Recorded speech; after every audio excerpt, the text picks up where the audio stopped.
कहते हैं कि घमंड इंसान को बर्बाद कर देता है। आज वही अमेरिका का ईरान के साथ युद्ध में हो रहा है। अपने आप को सुपर पावर समझकर ईरान पर हमला करने वाले डोनाल्ड ट्रंप की नौबत आज ऐसी हो गई है कि मांगने से भीख भी नहीं मिल रही है। कल तक जो ट्रंप दावा कर रहे थे कि हम युद्ध जीत रहे हैं, आज वही ट्रंप घुटने टेकने को मजबूर होते दिख रहे हैं। ईरान के खिलाफ डोनाल्ड ट्रंप अपने मित्र देशों से हाथ फैलाकर मदद की गुहार लगा रहे थे, लेकिन बदले में जवाब के तौर पर ठेंगा मिला। अमेरिका के दोस्त देशों ने ईरान के खिलाफ खड़े होने से साफ इंकार कर दिया है। इधर नाटो के देशों ने अपने हाथ खड़े किए, उधर ईरान दुनिया के सामने डोनाल्ड ट्रंप का मजाक उड़ाता दिखा, जिससे ट्रंप इतना बौखला गए हैं कि अपना आपा खोते हुए धमकी दे रहे हैं। लेकिन दोस्तों, सबसे पहले आप इस खबर को देखिए। अमेरिका को महंगा पड़ा ईरान युद्ध, मदद मांगने को मजबूर हुए ट्रंप। मित्र देशों ने भी दिखाया ठेंगा। मतलब ईरान के साथ युद्ध छेड़कर डोनाल्ड ट्रंप ने अमेरिका को बर्बादी के दलदल में ढकेल दिया है। आज दुनिया का कोई भी देश अमेरिका की मदद करने को तैयार नहीं है। यहाँ तक उनके दोस्तों के अंदर ईरान के खिलाफ खड़े होने की हिम्मत नहीं है, क्योंकि शुरुआत में जिसने भी अमेरिका और इजराइल की मदद की, ईरान ने उसकी सारी हेकड़ी निकाल दी। कतर, बहरीन, दुबई, संयुक्त अरब अमीरात, कुवैत जैसे देशों में ईरानी मिसाइलों ने तहलका मचा दिया। वहां पर मौजूद अमेरिकी एयरबेसों को ईरानी मिसाइलों ने तबाह कर दिया। एक साथ ईरान 8 देशों पर लगातार हमला कर रहा था। और ईरान का हमला कोई छोटा मोटा हमला नहीं होता है दोस्तों, बल्कि जहां मिसाइल गिरती है वहां आग की लपटें और धुआं ही दिखाई देता है। एयरपोर्ट से लेकर मिलिट्री बेस, तेल टैंकर, हर जगह ईरान कहर बनकर बरस रहा है। दोस्तों, ऐसे में ट्रंप के दोस्तों के भी पसीने छूट रहे हैं। कौन आखिर बैठे बैठे मुसीबत मोल ले सकता है? दोस्तों, आपको पता है कि ईरान ने युद्ध के बीच स्ट्रेट ऑफ हॉर्मुज का रास्ता बंद कर दिया है, जिससे पूरी दुनिया में तेल और गैस की किल्लत है। दुनिया में हाहाकार मचा हुआ है। लेकिन ट्रंप धमकी दे रहे थे कि वो इस रास्ते को खोलने के लिए ईरान को मजबूर कर देंगे। इसके लिए अमेरिकी राष्ट्रपति डोनाल्ड ट्रंप ने लगभग 7 देशों से स्ट्रेट ऑफ हॉर्मुज को खुला रखने के लिए युद्धपोत भेजने की मांग की।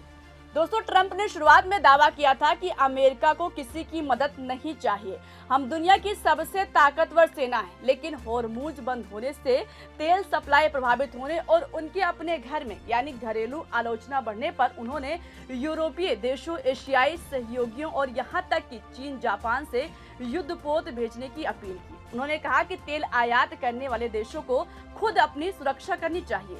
16 मार्च को ट्रंप ने दावा किया कि कई देश मदद के लिए रास्ते पर हैं और कुछ पहुंच भी चुके हैं, लेकिन हकीकत अलग है। ट्रंप का दावा झूठ है। ज्यादातर सहयोगी ने साफ इंकार कर दिया है। जर्मनी के रक्षा मंत्री बोरिस पिस्टोरियस ने कहा कि ट्रंप को उम्मीद है कि यूरोपीय फ्रिगेट क्या करेंगे जो अमेरिकी नेवी नहीं कर सकती। ये हमारा युद्ध नहीं है, हमने शुरू नहीं किया। जर्मन सरकार ने याद दिलाया कि युद्ध शुरू होने से पहले ना तो अमेरिका ने सलाह ली और ना ही यूरोपीय मदद मांगी थी। इटली के उप प्रधानमंत्री मार्टियो साल्वनी ने अपना हाथ खड़ा करते हुए कहा कि इटली किसी से युद्ध नहीं लड़ रही। युद्ध क्षेत्र में जहाज भेजना मतलब युद्ध में कूदना है। Spain, Poland, Sweden, Australia, Japan ने भी साफ साफ मना कर दिया है। दोस्तों, जापान और ऑस्ट्रेलिया ने भी कोई सैन्य जहाज भेजने से इनकार कर दिया है, जबकि यूके और डेनमार्क ने सीमित मदद पर विचार किया है, लेकिन पूर्ण सैन्य अभियान से दूर है। यूरोपियन यूनियन की विदेश नीति प्रमुख काया कलास ने कहा कि हॉर्मुज नाटो क्षेत्र से बाहर है। दोस्तों, विदेश मंत्रियों की बैठक में नौसेना अभियान बढ़ाने का प्रस्ताव खारिज कर दिया गया है। ये अस्वीकृति इसलिए भी महत्वपूर्ण है क्योंकि ट्रंप ने युद्ध शुरू करने से पहले कोई गठबंधन नहीं बनाया था, बस अपने घमंड। आज सत्ता की आंखों में आंख डालकर पत्रकारिता करना मुश्किल हो गया है। हम पर मुकदमों से लेकर चैनल को बंद करने का दबाव बनाया जा रहा है। मुश्किल दौर है, लेकिन हम हार नहीं मानेंगे। इसलिए 4 PM को ज्यादा से ज्यादा ज्वाइन करें और स्वतंत्र पत्रकारिता को जिंदा रखने के लिए जितना हो सके हमारा आर्थिक सहयोग करें। उम्मीद है कि आपके सपोर्ट से ये जंग भी हम जीत जाएंगे। के बल पर हमला कर दिया और अब आज जब संकट गहराया तो मदद के लिए हाथ फैला रहे हैं। लेकिन बदले में मदद के लिए कोई तैयार नहीं है।